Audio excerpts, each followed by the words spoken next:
What's really good? LeSBP Trading, familiar, buenos dias, bonjour, bom dia, salvona, good nava, como va, masaka, aftab. Thank you all for tuning in.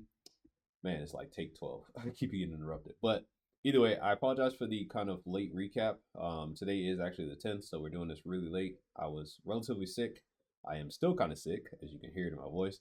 But we're going to power through so that I can catch up with the recap for this week, because today is Tuesday, and I don't want to actually end the week where next thing you know it's Friday and I'm trying to do 2 recaps in 1 week. So starting off with the second, we have ISM Manufacturing PMI. On the third, we have nothing. On the fourth, we had ADP non-farm employment change with ISM Services PMI. On the fifth, we had unemployment claims, JOLTS, job openings. I can never say that right. On the 6th, we had prelim University of Michigan consumer sentiment, and then prelim University of Michigan inflation expectations. All right, so starting off with the second, man, it was really interesting because we kind of got to learn something about our strategy. I had never noticed, these kind of signals coming out at 9 o'clock, but it kind of makes sense because that's how my strategy and the algorithm works. My signals cannot be produced until 9 o'clock because that's the time I can trade. If you know, I have TradeStation. I don't have an adequate amount of money in there. Anything under, I think it's like $3,000 to $5,000 for MNQ.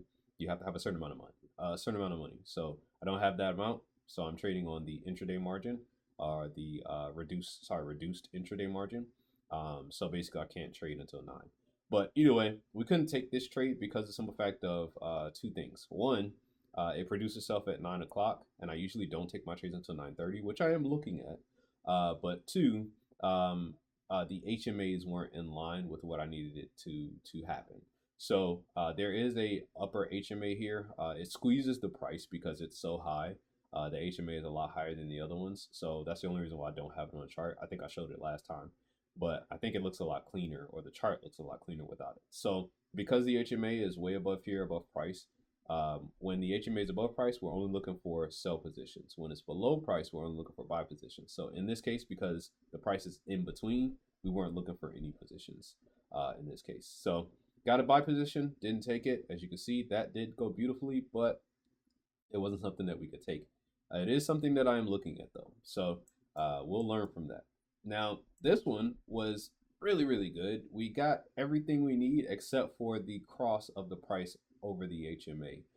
That was literally the last step of this process I was looking for, because the upper HMA was like way up here, and then you have the 2 lower ones here, and prices below all of them, which means we are looking for sell positions. But because of the signal coming at 9 o'clock and the price crossing at 5 o'clock, we couldn't really have an entry point. Now, I know that sounds kind of silly, but my entry along with my stop loss and take profit are all based on a 1-to-1. So if I know that I'm, price crosses over, that gives me my price crosses over the HMA, so that gives me where my stop loss is going to be. I get my entry off of like 2 or 3 candles to making sure that I actually want to enter there. And then my TP is based off of what my stop loss is. So it's a 1-to-1 basis. If I don't have all of that stuff happening, I can't get that 1-to-1 basis, and I don't know necessarily where the stop loss should be. So the entry, according to my indication, was right here, but that's because it's 9 o'clock. It's not an indication just saying, hey, this is a good trade. It's just an indicator saying that, hey, this looks like a sell position based off what we saw previously.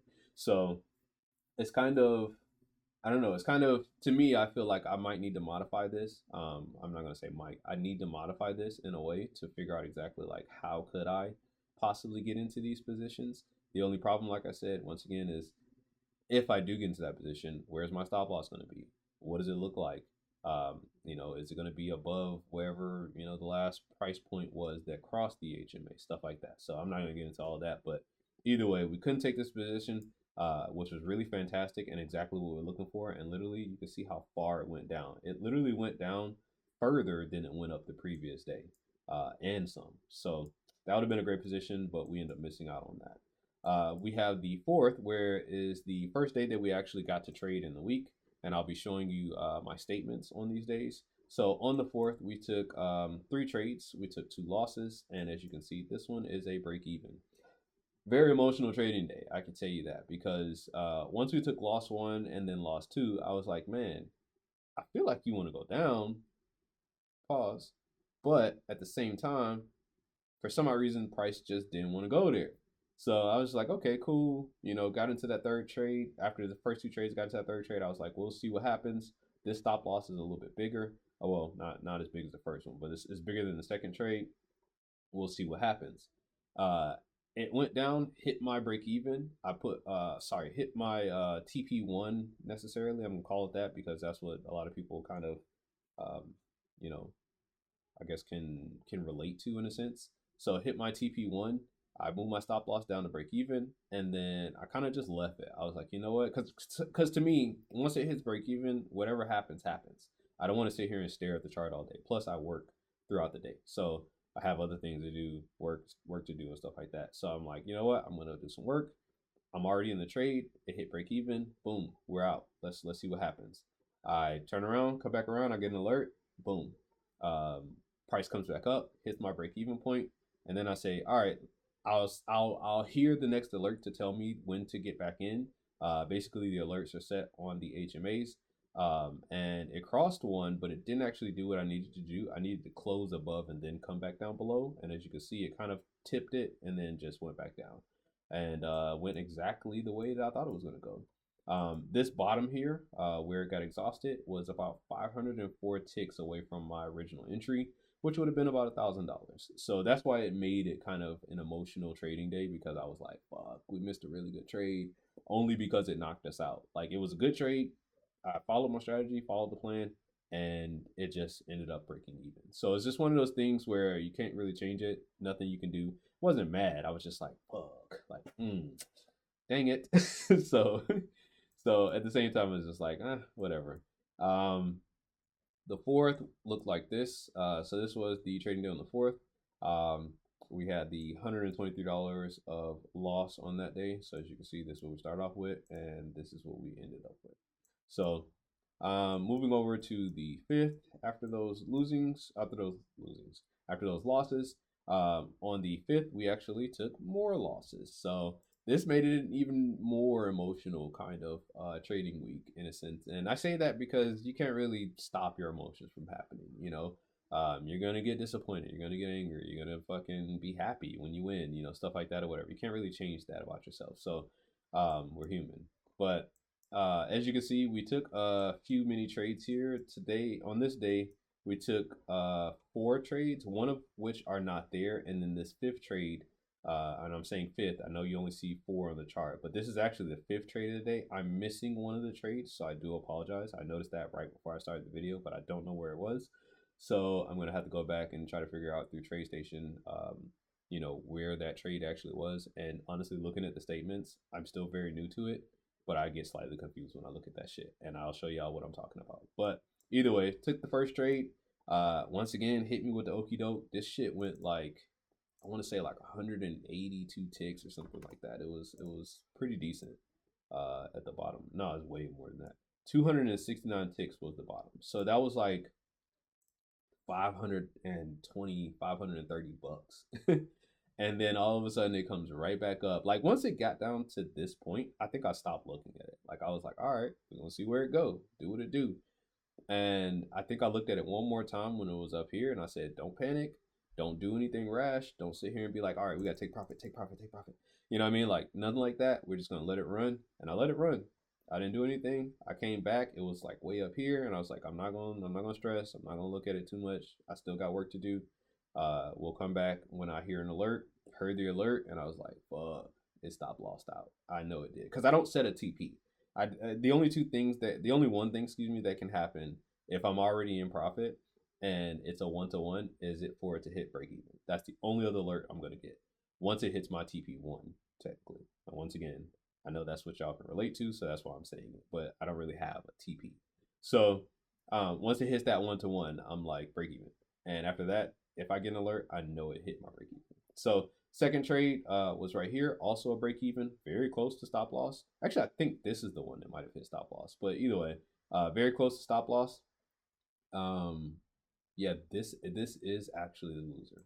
So we didn't take 5 trades. We took 4 trades. This is the loser right here. Yep. Yep. I'm looking at it now. This is the loser because this wasn't the entry candle. And I think we ended up taking a full loss. Yeah, we took the full loss on this. So this is the loser right here. I'll have to modify that because that's the losing trade. So we did only take 4 trades. After that, so after that one, that was a losing trade. Um, we took this trade next, and we did lose that. I ended up getting out early on this one only because I felt like this trade was invalid. And the only reason why I say it was invalid is because the wick of this candle. So we didn't take the full loss, which is good, but we did take some loss. And then this fourth trade here, and I'm saying fourth once again, it's not fifth. I do apologize. I think I'm pretty sure I found where we lost the other trade, but we didn't take this trade here, which would have actually been a winning trade, and it was quite sad because I'm like, damn, we didn't take that trade because it was after 3 o'clock. I usually don't take trades after 3 o'clock, so I felt like this was going to be my last trade if it lost for the day, which it was, and after that, I just don't look at the chart anymore. So, whew, all right, good. I'm glad I found the loser, but now I gotta fix that. So we ended up losing $205 on this day. We went from 1,134 to $922.48. And then on the 5th, on the 6th on Friday, we had no trades. So I was looking at the statement and I was trying to figure out why I lost money, but I didn't actually lose money. We had our fees. Basically, we had our fees, and I was like, Now I saw it, and I'm like, wait a minute, we lost $40 on this day. But I'm like, we don't have any trades, and we wouldn't have had any trades because of the HMA. The HMA would have been, above price, and that would have made price in between. Why did we take trades? So I almost thought we took trades, but either way, we didn't have any trades on Friday. So pretty much that was the end of the week. I didn't even do the calculation. What was that? 205 plus 123. I'm not gonna do that in my head. 205 plus 123 is like 320. Yeah, 328. So we ended up losing $328. Not very happy about it, but at the same time, I can say that we took all the trades that we were supposed to, plus one trade that we weren't supposed to. And I did the same thing this week. I'm not gonna lie. Y'all see that in this week's upcoming weekly recap. But I'm getting better. I'm getting better at it. I'm not mad at myself. I'm not mad at the market. So I feel like emotionally, yes, it was an emotional week. It was one of those weeks where it's like, oh, you could have did this, you could have did that. But at the same time, I try my best not to look at it in that way because of the simple fact that the market's going to do what it's going to do. So can't be mad at it. But either way, thank you. Hopefully you had a better trading week than I, and hopefully you're having a good week this week. I will talk to you all soon. See you Friday or Saturday for this week's recap because it is the 10th. Today's actually only Tuesday. Yeah, so it's only Tuesday. So I'll see you on Friday the 13th. All right, y'all. Thanks. Peace.